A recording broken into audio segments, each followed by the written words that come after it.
Saturday afternoon. The garden was golden and still. Nicholas standing on the grass with his coffee forgotten in his hand, watching his son beside Claire.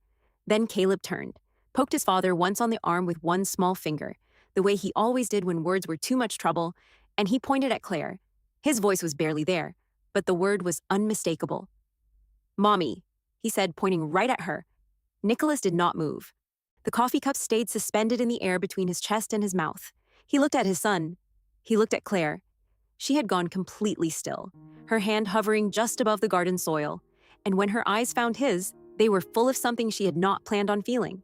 Caleb almost never spoke, and the word he had chosen now, after all these months of careful silence, was that one, for her. None of this had existed yet. 6 weeks earlier, Claire Seaton turned up the gravel drive to Harwood House with fog thick around the car like a held breath, the salt air off the Oregon coast pressing against the windows. Caleb was already in the doorway, small, dark-haired, one hand braced against the door frame, watching her with a grave patience that most adults never managed. She had read the file 3 times on the drive from Portland, 5 years old, selective mutism, refused every clinical setting, but nothing in the file had told her what it would feel like to be watched by him from 20 feet away, steady and unblinking, as though he was deciding something important. Nicholas Harwood appeared behind his son a moment later, taller than she expected, quieter. His jaw held a precision that read as habitual rather than unfriendly, and his eyes moved from her car to her face with the unhurried assessment of a man who had learned to evaluate everyone who came near his son very carefully. "Miss Seaton," he said, factual, not unkind. "Claire," she said. He accepted the correction with a slight nod and stepped back to let her in. Caleb did not move. She stopped beside him on the porch and looked out at the fog-covered garden instead of at him. No hand extended, no practiced warmth, no performance. "That's a lot of fog," she said quietly. Not to him exactly, just an observation, shared with whoever happened to be standing nearby. Caleb looked at the garden too. Nicholas watched from the hall. His chest held something he did not immediately name. He had hired 3 specialists before her. Each had come in carrying that particular professional warmth that was really confidence dressed as kindness, and each one had sent his son further into silence within the first session. He had stopped believing in any of it. He had started looking again only because Caleb's teacher had called in February and said very quietly that she was worried, not about the boy's development, about his loneliness. The word had gone into Nicholas like a blade and stayed there. He showed Claire the east suite on the 2nd floor, the one facing the water. He told her, in organized and clipped sentences, that Caleb's schedule was consistent, that the boy responded best to quiet, that clinical settings were finished, and that if the arrangement stopped working, she was to tell him directly. "And if you feel it's not working?" she asked. The question surprised him. She could tell by the half-second before his answer. "Then I'll tell you directly," he said. Something shifted in her expression. Not quite a smile, just a recognition. That evening, she found the kitchen by following the smell of wood smoke and something simmering. And she ate there instead of the dining room because the kitchen felt like a place where a person could simply exist without requiring justification. Caleb was already at the far end of the table with a picture book open in front of him, not reading it, just keeping it close the way some children keep a particular object within reach. He did not look up when she sat down, but he did not leave either. Nicholas refilled his coffee without speaking, but before he walked out, he set a second mug on the counter beside the pot. No explanation, no eye contact, just the mug, placed deliberately, and then he was gone. Claire wrapped both hands around it, let the warmth move into her fingers. Her chest held something complicated that she decided not to examine too closely yet. Not about Caleb, about the mug. About a man who offered comfort in gestures because the words were too large to say out loud. Across the table, Caleb turned a page without looking up. The sound was very small in the quiet kitchen. Outside, the fog pressed against the window glass, and the ocean worked somewhere beyond it, patient and unhurried. Nicholas stood in the hallway with his own coffee and told himself he was only relieved. Caleb had not recoiled, had not shut the door he always shut within minutes of someone new, had stood on the porch beside her, the two of them looking at the garden together, and the particular quality of his son's stillness in that moment had been different from his usual stillness. Less defended, less braced. It was only relief, Nicholas told himself again. The tightness in his chest said otherwise. He went upstairs. He did not go back to the kitchen, but he stood at the top of the stairs for a moment, listening to the quiet below, the small sound of a page turning, 2 people existing in the same room without requiring anything of each other. That was enough for tonight. He was not going to let this matter. He was already, without quite realizing it, beginning to fail at that. 3 days in, Claire still had not run a single formal session. On the third morning, Nicholas appeared in the kitchen doorway, arms loosely crossed, his dark eyes direct. "You haven't started?" "I've started," she said, without looking up from her toast. He waited. "The formal part comes later," she said. "The important part starts now." His eyes held hers a beat longer than necessary, skepticism warring with something quieter underneath it. Then he poured his coffee and left without another word. But the air in the kitchen felt different after he was gone, heavier somehow, charged in a way she was choosing not to examine. She spent her mornings near Caleb in whatever space he occupied, without agenda. She read her own book while he drew at the kitchen table. She stood at the garden wall while he crouched near the stone border, watching a beetle work its way across the stone. She did not try to make him talk. She did not fill silences. She simply existed beside him, the way you must exist near something you are trying not to startle. That afternoon, Caleb pulled the sleeve of her cardigan. Just once, lightly, the way you test a rope before trusting your weight to it. He was looking toward the far garden wall, at something she could not yet identify. He walked toward it without looking back to see if she was following. She followed. A bird, small slate gray, sitting very still on the stone lip of the old garden well, one wing held at a slightly wrong angle. Caleb stopped a careful distance away and watched it with a quality of attention she had rarely seen in children that age, the capacity for being entirely inside a moment without wanting to change it. She stood beside him. Salt and pine resin hung in the air as neither of them moved or spoke. After a long time, she said very quietly, "It knows you're not going to hurt it." Caleb looked at her. It was the first time he had looked directly at her face. She looked back at the bird. Nicholas found them there 20 minutes later, both still standing, the bird still on the lip of the well. He stopped at the garden entrance, his hand tightened on the doorframe, breath catching at how naturally she stood beside his son. No demand, no performance, just presence. Every specialist before her had arrived with a plan. She had arrived with patience. His throat tightened at the difference.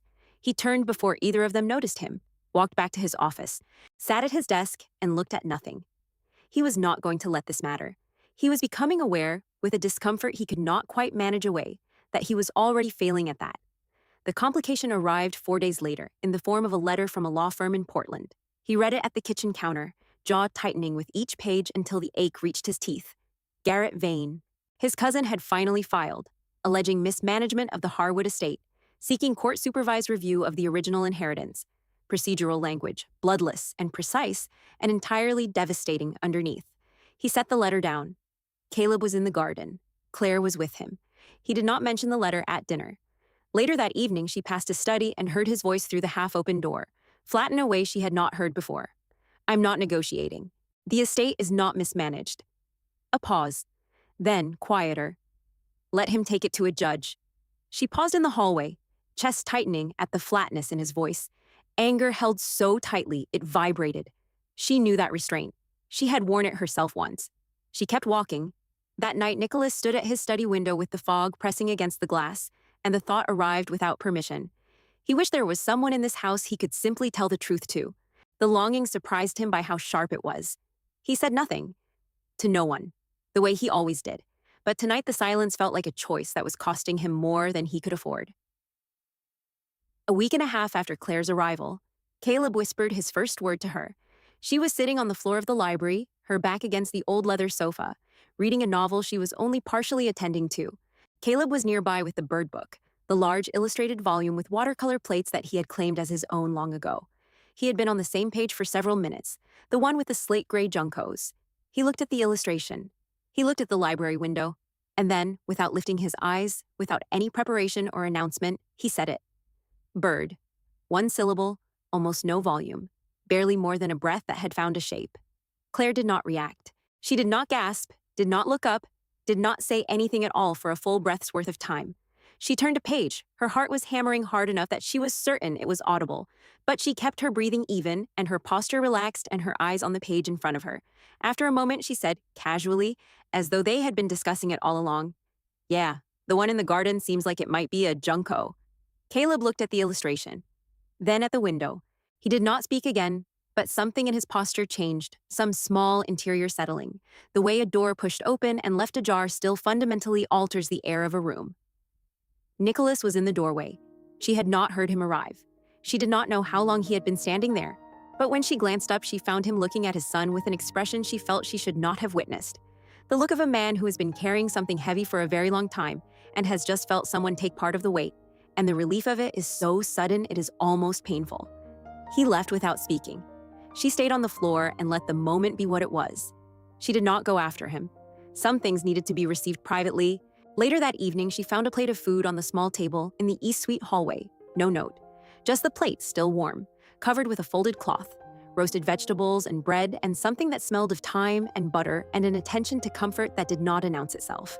She stood in the hallway for a long time before she picked it up. The care in the gesture was unmistakable. It was not the care of an employer providing for an employee. It was the care of a person who has noticed that someone has been working hard at something difficult and quiet and wants to acknowledge it without making it a conversation. She was going to have to be very careful. The Garrett situation surfaced the following morning. She was passing Nicholas's study when she heard his voice through the door, flat in a way she was beginning to understand meant anger he was deciding not to perform. "I'm not negotiating," he said. "The estate is not mismanaged. I have documentation for every decision made in the last 9 years, and Garrett knows that." She kept walking, but the particular quality of that flatness stayed with her. She recognized the tone, someone absorbing a blow and deciding, deliberately, not to let it show. She had used that voice herself. In a different room, a different year, after a different kind of loss. That afternoon, Caleb sat in the garden with his Junko book, legs crossed in the afternoon sun, turning pages with the seriousness of someone engaged in real research. Nicholas came out and sat in the garden chair nearby without saying anything. Caleb shifted slightly closer to his father, that unconscious drift of children toward the people they trust. Claire watched from the terrace. The light fell long and amber across the garden, and the two of them, the man and his son, were just shapes against the gold of it, quietly together. She thought, "This is already more than I planned for," she thought. "You went into this knowing there was a child involved, knowing you would care about the child, but you did not account for this. The particular shape of these two people and how they sat together in the late light." She looked away before she could think anything else. 2 weeks into the contract, Caleb laughed. It happened on the beach, on a Tuesday morning when the tide was low and the sand was wet and firm, and the light came off the water in long horizontal sheets that made everything look like a painting. Claire had found a kite in the mudroom, old and slightly warped, with a tail that was 3 colors of fraying fabric. She had not planned anything with it. She had simply carried it to the beach because it seemed like a reasonable thing to carry to a beach, and set it on the sand and waited to see what Caleb would make of it. He picked up the frame and examined it with his hands, the way he examined everything, methodically, starting at one end and working toward the other. Then he looked at her. "The wind will do most of the work," she said. He looked at the ocean. He looked at the kite. He arrived at a decision. 20 minutes later, they had gotten the thing into the air once and lost it twice, the warped frame catching badly and diving once into an incoming wave and coming up dripping. Through all of it, Caleb's face was entirely focused, serious, working at the problem the way he worked at everything, with the particular patience of someone who has learned that most things worth doing take longer than expected. And then the kite caught a current properly and lifted, climbing fast and sudden, and the string jerked in both of Caleb's hands, and the sound that came from him was brief and high and entirely unplanned. A laugh, clean and real, and completely surprised by itself. Claire did not look at him immediately. She gave it a second. She looked at the kite. Then she heard the sound from above, from the rocks at the top of the beach.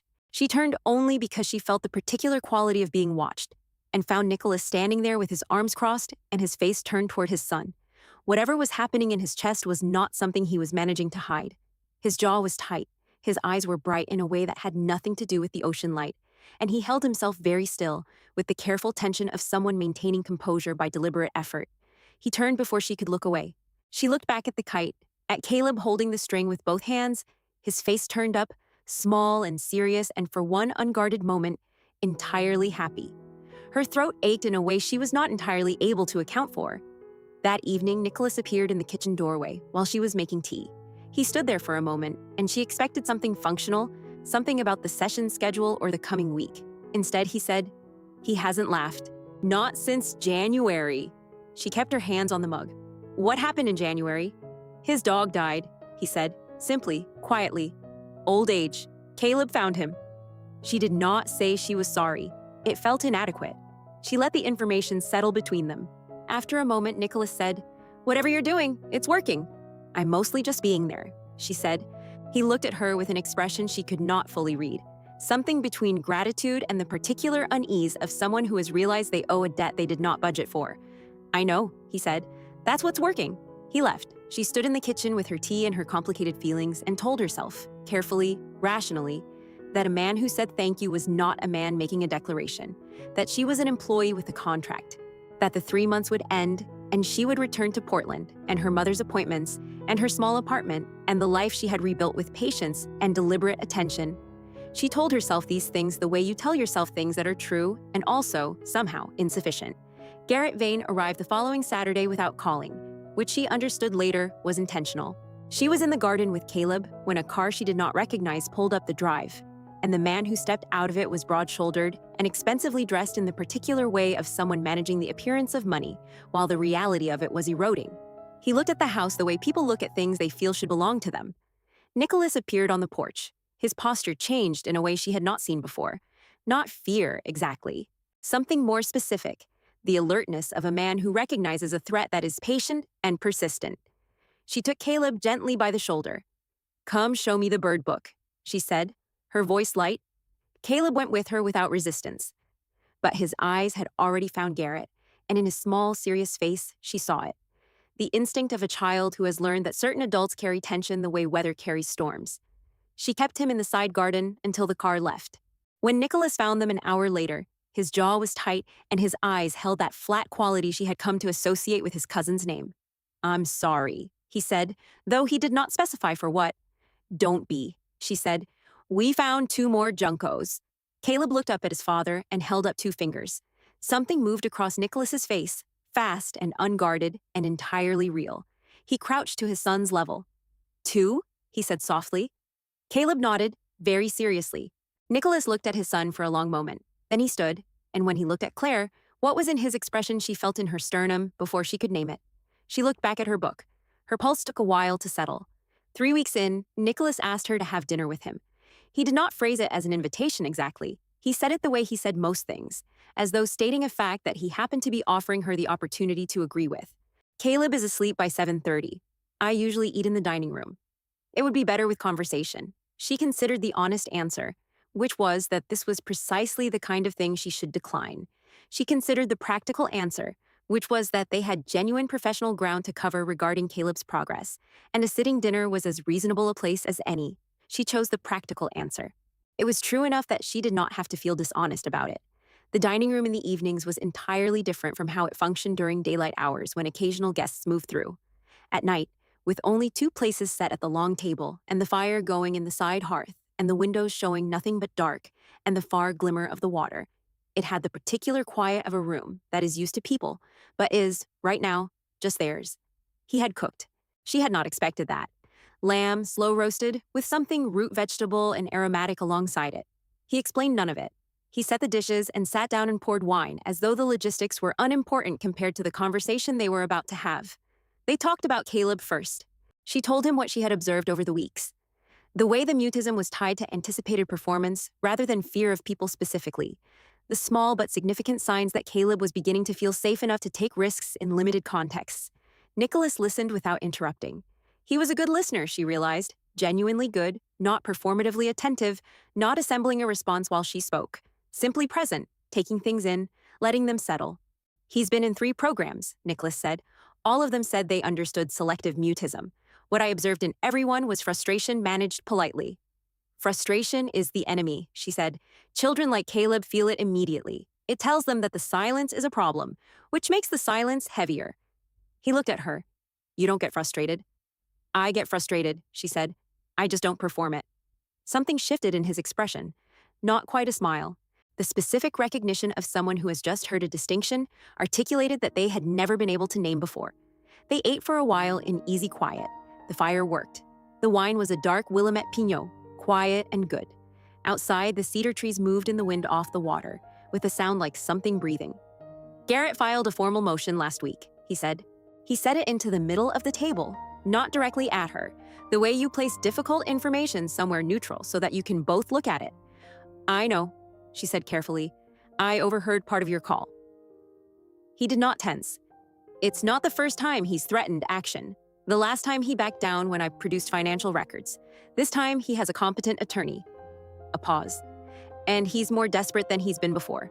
Desperation makes people less predictable." She said nothing for a moment. Then, is the estate genuinely at risk? No, he said, not genuinely. But the process is damaging regardless of outcome. It costs time and stability and resources. Those are things Caleb doesn't need disrupted. She heard what he was not saying, that Caleb had already lost too much stability for one small life to carry. What does Garrett see in you that makes him try again now? She asked. Nicholas turned his wine glass once in his fingers. Probably me, he said. The fact that I hired a live-in therapist for 3 months. He's framing it for the court as an image campaign. A wealthy single father constructing a narrative of stability. The word image sat between them. That's ugly, she said. It is, he agreed simply. She looked at him across the candlelight, at the controlled line of his jaw and the steadiness of his hands, and thought, this man has been holding everything alone for a very long time. The thought arrived with a warmth she did not entirely know what to do with. For what it's worth, she said, everything I've observed in 3 weeks tells me you're a remarkable father. He was very still. That's not a professional assessment, she said, because she needed the qualifier. It's an observation. I know, he said quietly. Thank you. He did not look away from the table, but the set of his shoulders had changed, something released in them, and the silence that followed was not uncomfortable. It was the particular quiet of two people who have said something real to each other and are not trying to cover it over. She finished her wine and told herself she had said what any decent person would have said, that it meant exactly what it appeared to mean, and nothing more. Her heart was not cooperative. When she said goodnight and went upstairs, she stood at the window of the east suite and looked at the dark line of the ocean. 3 months. That was all this was. And she had been wrong about a man before, badly wrong, in a way that had cost her 2 years of her life and a grief she had carried into every room she entered for longer than she would admit. The ocean moved below. Patient and indifferent, she went to bed and did not sleep well. On a rainy Thursday in the 4th week, Caleb held her hand at dinner without anyone asking him to. He had been sitting beside her at the kitchen table, which had become his preferred position at meals without anyone designating it. Nicholas was across from them, setting down his phone face down before either of them had to ask. The rain came hard against the windows, and the old house made its particular sounds in weather. The low settling of timber, the specific tone of wind in the porch eaves. Claire was reaching for the bread when Caleb put his small hand over hers on the table. She went still. She did not make a sound. She did not look at him, did not comment, did not do anything that would make him aware she had noticed, because the moment a child like Caleb realizes an unguarded gesture has been observed, he retreats into himself and the gesture becomes impossible to repeat. She simply let her hand rest, covered by his. Nicholas saw it. She knew he saw it by the way his hand stopped moving toward his glass and stayed suspended, and when she glanced up, she found him looking at the 2 hands on the table with an expression that was past careful and past controlled. It was the expression of a man holding something so fragile he is afraid that even breathing wrong will break it. He looked up and found her eyes. The moment lasted only a second. Then he looked back at his plate and reached for his glass and took a careful sip. Caleb ate his dinner without removing his hand. She sat with the small warmth against her knuckles and felt the particular tenderness of being trusted by a child who trusted almost no one. It was professional. It was what she was here for. And it was also something that existed in the same space as professional without being contained by it, because Caleb was not just a client anymore. He was a small, serious person who carried an enormous silence with extraordinary dignity, and she loved him with the quiet, responsible love of someone who knows their time is borrowed. The next morning, the fog had lifted and the light came through the east suite window, sharp and bright. Caleb was already in the garden when she came downstairs, sitting in the grass with his legs crossed, the bird book open on his knees. She watched him from the kitchen window while the coffee brewed. The way he turned each page slowly, the way he occasionally tilted the book slightly to see a detail in better light, the entire focused seriousness of a small person engaged in something that genuinely mattered to him. Nicholas appeared beside her at the window. She had not heard him come in. He stood close enough that she was aware of the warmth of him, the cedar and wool scent of his sweater. He's been up since 6, Nicholas said quietly. He couldn't sleep? He gets up early when something is working, he said. He looked at his son in the garden. When he was 3, before any of this, he used to get up early on the mornings we were going somewhere he was excited about. She understood what he was telling her. She kept her hands around her coffee mug and looked out at Caleb in the morning light. Garrett came again 2 days later with his lawyer. He came with papers and a formal meeting request, and the particular brand of aggression that attempts to disguise itself as procedure. Nicholas had arranged for the kitchen staff to take Caleb to town for the afternoon, and he had quietly offered Claire the option of spending the time in her suite. She had declined it. She sat in the small sitting room off the main hall with a book and was simply present. Garrett noticed her when he came in. The calculation in his glance was brief but legible. She was a variable he had not fully accounted for. The meeting lasted 40 minutes. She could not hear what was said, but she heard the door close with more force than strictly necessary when it ended, and the specific quality of silence that follows the sound of a certain kind of car leaving. Nicholas appeared in the sitting room doorway. He presented formal documents. Nicholas said, "Photographs, copies of our messages. He's calling it a coordinated image strategy." She closed her book. "He framed your presence here as a manufactured family narrative," he said, "designed to make me appear more sympathetic for the estate review." He paused. "I need you to know I don't believe a word of it." The steadiness in his voice moved through her in a way she had not expected. She had braced for something else entirely. She had not braced for simply being believed. "Thank you," she said. "His lawyer is competent," he said, "but being competent doesn't make him right." He looked at her for a moment and something in his expression shifted. "I'll handle it." He said it the way he said everything about the things he carried, with the certainty of a man who has been handling things alone for so long that the alternative has ceased to feel available. She watched him walk back down the hall, that controlled and deliberate walk, and she felt the loneliness of it as a physical thing. She hoped he would find a door somewhere in the structure he had built. She was trying, very carefully, not to want to be the one standing on the other side of it. 5 weeks in, Nicholas told her about Vanessa. It happened on the terrace after dinner, in the late dark, when the fog had come back off the water and the property beyond the porch light had turned soft and indistinct. He had brought her tea without asking. She had stopped noting when he did things without asking because it happened often enough now that noting it felt like counting something she had decided to stop counting. He sat across from her. For a while, neither of them spoke, which was no longer unusual. The silence between them had changed over the weeks into something functional, something that carried information the way conversation does. Then he said simply, "She left 6 weeks after he was born." Claire did not react. She let the sentence be there. "There was a note," he said, "on the kitchen counter. She said she wasn't made for it. Those were the words. I stood there with Caleb in my arms and read it twice, and then I folded it and put it in the kitchen drawer because I didn't know where else to put something like that." The ocean moved somewhere beyond the trees. A log settled in the fire behind the glass doors. "He was 6 weeks old," he said. "He couldn't understand any of it. But I think, on some level, he always has. Children understand the shape of an absence even when they don't have a word for it." She thought of the way Caleb held himself, the particular quality of his stillness. Yes, she thought, he knows exactly what that shape feels like. "I'm sorry," she said, not as a courtesy, as a fact. "I don't tell people," he said. "Not because I'm ashamed, because once you tell someone, they start to handle you carefully. I don't like being handled carefully." She looked at him. "I'm not going to start doing that." He met her eyes. Something in his expression, in the guarded precision of it, shifted. "I know," he said. The distance between their chairs was not large. The fog moved against the edge of the porch light.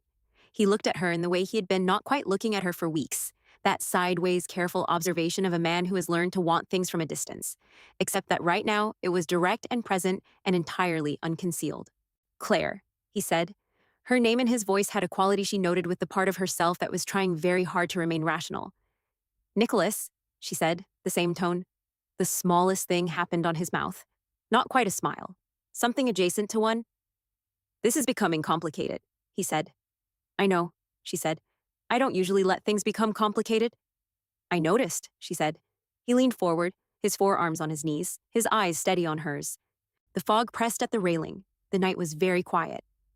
"May I?" he said. The 2 syllables were careful and low. She breathed. She thought of all the reasons, the contract, the 3 months, the airline ticket back to Portland, the man who had returned her ring through a mutual friend without even a phone call, the 2 years she had spent rebuilding after that, the care with which she had learned to recognize the difference between a man who felt something and a man who was willing to act on it. She nodded. He reached across and touched her face, one hand, his fingers against her jaw, and when he kissed her, it was brief and unhurried and nothing like performance. It was the kiss of a man who had thought about it for a long time and was treating the moment as something that deserved to be handled with care. She kept her eyes closed for a moment after he moved back. "That was not professional," she said. "No," he agreed. His thumb traced once against her cheek. "It wasn't." They looked at each other in the fog-softened dark. Her pulse was working. "I don't know what this is," she said. "Neither do I," he said. "But I know it's real." She did not argue with that. Because it was, and she had never been good at arguing with real things, even when she knew she should. He dropped his hand. They sat with the tea going cold and the ocean working beyond the trees, and neither of them tried to put language to anything further. Some things, named too early, collapsed under the weight of the word. She went to bed with her heart full of things she could not yet afford to say. But she did not lie awake as long as she had on other nights. And the quality of the uncertainty she went to sleep with was different from what it had been before. It was warmer. It was the uncertainty of something possible, not something lost. 2 days later, the photographs arrived. Garrett's lawyer filed a supplementary court submission that moved faster than Nicholas had anticipated. It included printed screenshots, messages between Nicholas and Claire about extending the contract, an exchange about adjusting the session schedule, and a photograph taken from outside the property of the terrace on an evening Claire recognized by the particular angle of the light and the two chairs placed close together. The submission framed the therapy arrangement as deliberate domestic staging, calculated to present the impression of a stable family unit for the estate review. Nicholas called his attorney at 7 in the morning. Claire heard his voice through the wall of the East Suite. Not the words, just the register. Flat and controlled and containing something underneath that she recognized from the one time she had heard her own voice sound like that, after someone had taken something private and weaponized it. She waited until she heard the call end. Then she waited another few minutes. Then she went downstairs and put the kettle on. He found her in the kitchen. His face was composed in the particular way that takes active effort. His jaw was set and his hands were steady. And both of these things, she knew now, were managed. "You've seen it," she said. "My attorney forwarded the filing this morning," he said. And it's misleading and legally insufficient," he said. "The messages are real. The context is fabricated. Are you all right?" He looked at her with an expression that held both the surprise of being asked and the relief of it. "I'm managing," he said. She handed him a mug. He took it the way he always took things she offered, with a quiet recognition that she had come to understand was specific to her. He received differently from her than he received from anyone else. She had noticed it weeks ago and filed it somewhere she was still deciding what to do with. "Nicholas," she said carefully, "if my being here is making the case harder for you, if Garrett is using me as leverage against the estate." "Stop," he said. She waited. "I'm not asking you to leave," he said. His voice was very steady. "That is not the direction I'm moving in." Something in her sternum released a pressure she had not fully acknowledged carrying. "All right," she said. They stood in the kitchen with their coffee and the morning light coming through the window over the sink. Caleb appeared in the doorway in his pajamas with his bird book under his arm, his dark hair still flattened from sleep. He looked at his father. He looked at Claire. He went to his chair at the table and set the book down and opened it to a page he had apparently already decided on. They made breakfast together without discussing it. Nicholas scrambled eggs. Claire toasted bread. Caleb turned pages and occasionally held up a picture toward whichever of them was closest. An offering of information, silent and precise. The way he made contributions to conversations he was not quite inside of yet. The normalcy of it moved through her with a specific tenderness. She was aware, the way you are aware of something you're trying not to examine too directly, that this was not hers to keep. That in 3 weeks she would go back to Portland, to her mother's treatments and her small apartment and the life she had rebuilt with care and deliberate attention. She was aware of this the way you are aware of a door closing somewhere in a house, that soft and definitive sound, and you know even without looking that what it closes is permanent. Caleb held up a picture of a thrush. Nicholas said, "Is that the one from the North Garden?" Caleb nodded, very seriously. She turned to butter the toast and said nothing and breathed. Her throat was doing something she was choosing not to acknowledge. The warmth of the kitchen, the sound of Nicholas and Caleb at the table behind her, the smell of eggs and coffee and the salt air coming through the window over the sink, all of it felt like something she was already grieving, even though it had not yet ended.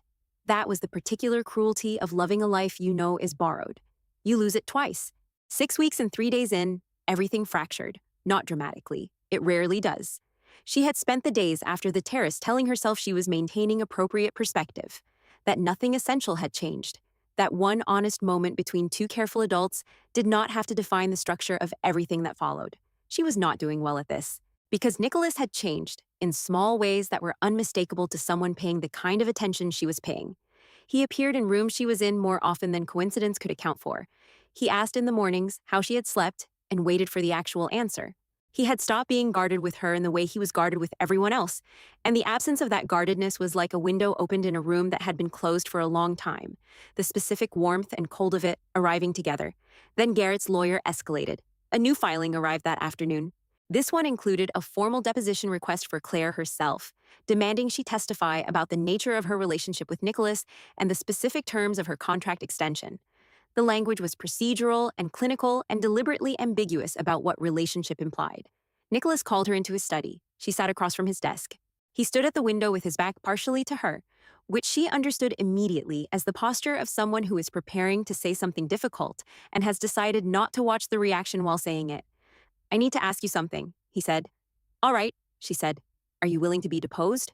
She had expected the question. "Yes," she said. "I'll tell the truth. There's nothing damaging in the truth." He was quiet for a moment. "The deposition will ask about our conversations," he said. "The evenings, the dining room." She understood where this was going. "It will ask about the terrace," she said. He did not answer. "Nicholas," she said, "I'm not going to lie in a deposition, and I'm not going to let Garrett make what happened between us into something shameful because it isn't." He turned from the window. His jaw was tight. His eyes held something she could not fully read. "I'm not asking you to lie," he said. "What are you asking?" The silence lasted too long.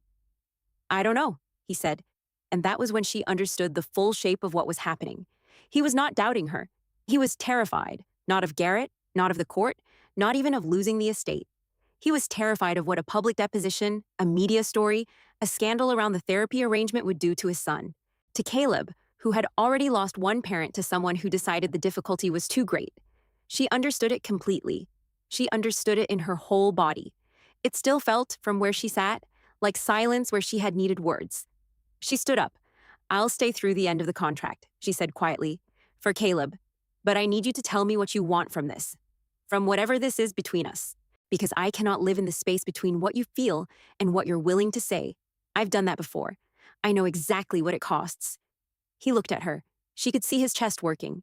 She could see the words somewhere behind his eyes. He said nothing. She left the study. That night she lay in the East Suite and looked at the ceiling and thought about the cost of being someone's wonderful exception. The person a careful man is willing to feel things for privately, in fog and candlelight and quiet dinners, but cannot stand beside when standing costs him something. She had paid that price before. She understood the currency. She was not willing to pay it again. She thought, in the morning, he will explain. He will find the words. She lay in the dark and listened to the ocean and waited for herself to believe it. The fog pressed against the window glass. The house was very quiet. Somewhere above the clouds, she knew, the stars were the same ones they always were, patient and indifferent and entirely unchanged by anything happening in this house tonight. That should have been comforting. It was not. She left before dawn on the following Thursday. Nicholas had a meeting in Portland with his attorney. She had known about it for days. She waited until his car had been gone long enough that there was no chance of passing him on the coast road. And then she packed her bag, the way you pack when you are trying to be clean about something, without rushing, without lingering over objects that have gathered feeling. She stripped the East Suite bed and folded the linens in the way of someone who has been taught that you leave things as you found them. She set her key on the small table by the window. The morning light was coming in pale and salt white off the water, and it made the room look very still. She left one thing. On Caleb's bed, on top of the pale blue comforter, she placed her own copy of the Bird Book. She had bought it in week 2, telling herself it was for reference, and had stopped being able to maintain that fiction weeks ago. She tucked a folded note inside the front cover. The note said, "You already know all the words. You just needed someone to listen." She drove north through morning fog and told herself that this was dignity and not defeat, and she was only partially lying to herself. She told herself Caleb would be all right, because Caleb had his father, and his father was a remarkable and devoted man even when he was afraid. She told herself the tears that came somewhere north of the property line were from the cold, from the salt air coming in through the cracked window, from anything other than what they were from. She drove until Portland appeared through the rain. Nicholas came home to a house that already felt different before he had crossed the threshold. The quality of the silence told him. He had learned the sound of Claire in the house without ever meaning to. The particular rhythm of her movements, the way the East Wing felt when she was in it. The house was the same house, but something had been subtracted from it. He went upstairs. Caleb's room first. The boy was sitting on his bed when Nicholas opened the door, the Bird Book in his lap. He was not reading it. He was holding it with both hands in the specific way he held things that mattered, with a pressure that was both possessive and uncertain, the grip of someone who is afraid a thing might also leave. He looked up at his father. Nicholas sat beside him on the bed. He did not try to explain. He put his arm around his son's small shoulders and felt the rigid body lean into him, that instinctive lean of trust that a child extends even to a parent who has made a mistake. and the weight of it moved through him in a way that ached. Later, when Caleb was finally asleep, Nicholas found the note. He stood in the hallway outside his son's room and read it in the thin light. You already know all the words. You just needed someone to listen. His chest felt hollow in a way that was specific and physical, the sensation of something carved out cleanly. He read the note again.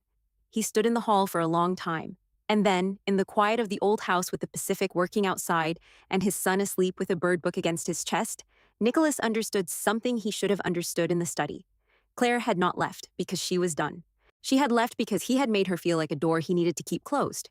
Vanessa had left because she was done. That was the difference.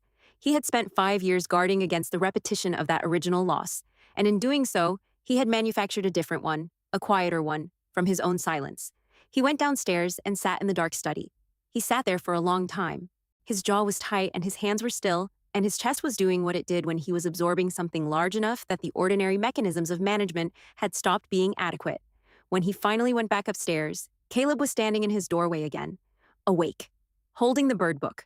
Nicholas picked him up. Caleb wrapped both arms around his father's neck and pressed his face against his shoulder. I'll fix it, Nicholas said quietly into his son's dark hair.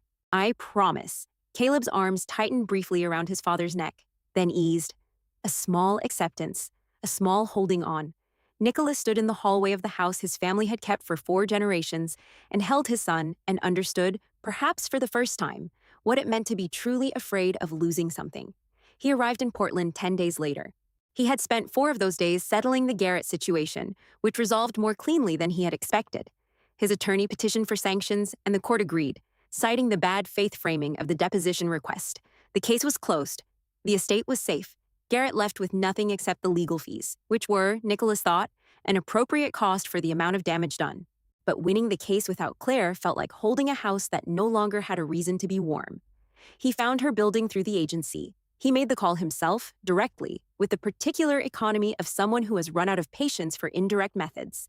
He stood on the sidewalk outside her building for a long moment before going in. Uncertainty was something he had not made enough room for in himself, and standing with it on a Portland sidewalk in November was instructive. She opened the door. She was in jeans and a worn cardigan with her hair loose, and she looked exactly as he remembered, and entirely different in the context of her own life. Behind her, he could see framed prints and stacked books, and a plant on the window ledge, and the particular organized warmth of a space someone has made their own over years, rather than months. He held up the bird book. She looked at it, then at him. Caleb stopped talking, he said. After you left? She leaned against the door frame. Her face was very careful.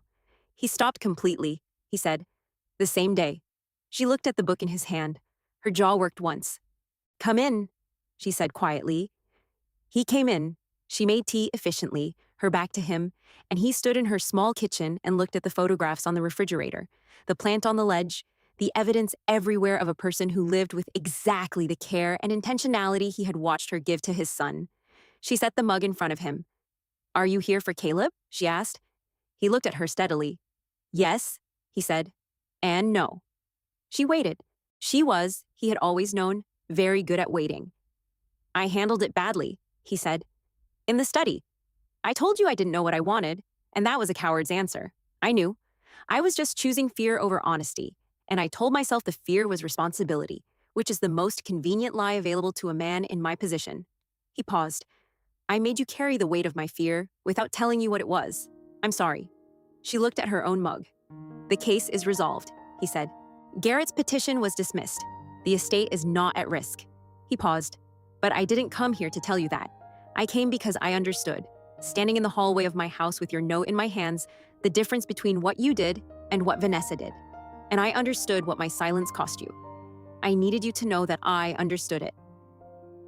She was quiet for a long time. You said both, she said finally. You said you came for Caleb and for no. Yes, he said. What is the no? He looked at her without looking away. I came because the East Suite is empty and nothing in the house is right, and I knew it the moment I read your note, and I could not stay there and not tell you. He held her gaze. That is the no. Her eyes were very clear and very careful. I'm not sure I know how to trust that yet, she said. I know, he said. I'm not asking you to trust it today. Then what are you asking? Time, he said, to show you that I mean it. She looked at the bird book on the table between them. She looked at his hands, wrapped around the mug, steady and still. My mother has an appointment on Thursday, she said, and 2 clients on Friday. I cannot leave this week. I know, he said. And Caleb needs consistency, she said. He needs a person who arrives and stays, not another version of someone who comes and goes. I know, he said again. She breathed out slowly. Go home, she said. Let me think. He stood. He picked up the bird book and placed it on the table between them, pushed toward her side. Keep it, he said. You chose it for him. It's more yours than mine. She looked at the book for a moment. She did not speak. He let himself out. On the sidewalk below her building, he stood in the cold November air and looked up at the lit window of her apartment and thought, I have been the kind of man who protects himself by staying silent. I am going to spend whatever time she gives me being a different kind of man. He drove south through the rain. She came back on a Friday morning, 8 days later. She did not call ahead. She drove south before dawn, watching the coast road emerge from the dark as the sky lightened behind the mountains. The particular smell of salt and pine resin came in through the slightly cracked window, somewhere south of Lincoln City, and she breathed it and thought, yes, this is the right direction. She had made the decision at 2 in the morning in her apartment, sitting by the window with her tea and the quiet of the Portland street below. She had made it the way she made decisions she trusted, not through logic, but through the particular clarity of knowing what the alternative would feel like to live in. She knew what it felt like to stay out of a life she wanted because she was afraid. She had done it before, after the engagement, that careful and exhausted retreat from anything that looked like risk. She had spent 2 years after that reconstructing herself into someone who trusted her own judgment again. She trusted it now. Nicholas was not the man who had kept her at careful distance until the distance became the definition. Nicholas had been afraid, and the fear had made him silent. And when he understood what the silence cost her, he had driven to Portland. He had stood in her kitchen with a bird book in his hands and said, I was wrong, and I knew it before you left. That was a different thing. She knew the difference. The sun was rising over the inland hills when she turned up the gravel drive at Harwood House. The fog had not yet burned off the garden. She parked at the side of the property and sat in the car for a moment with her hands on the wheel, looking at the mist moving through the old cedar trees, the dark timber of the house rising out of it unhurried and familiar. She got out and went around to the garden gate, the side entrance. She was not yet sure she was ready for the front door, for that official threshold. The garden felt more honest. Caleb was there. He was sitting in the grass near the stone border, in the spot he always chose, his legs crossed, his hands in his lap. He was not doing anything. He was simply sitting, very still in the way he sat when he was waiting for something he was not certain would arrive. He saw her. He did not shout or run. He was Caleb. He stood up slowly, with great deliberateness, and looked at her across the wet grass with those serious dark eyes. Then he walked toward her, step by careful step, with the purposeful, unhurried walk of a small person who has made a very important decision. He reached her. He sat down in the grass at her feet, and then he leaned sideways until the top of his head rested against her arm. Her throat closed entirely. She sat down beside him in the wet grass. She did not say anything.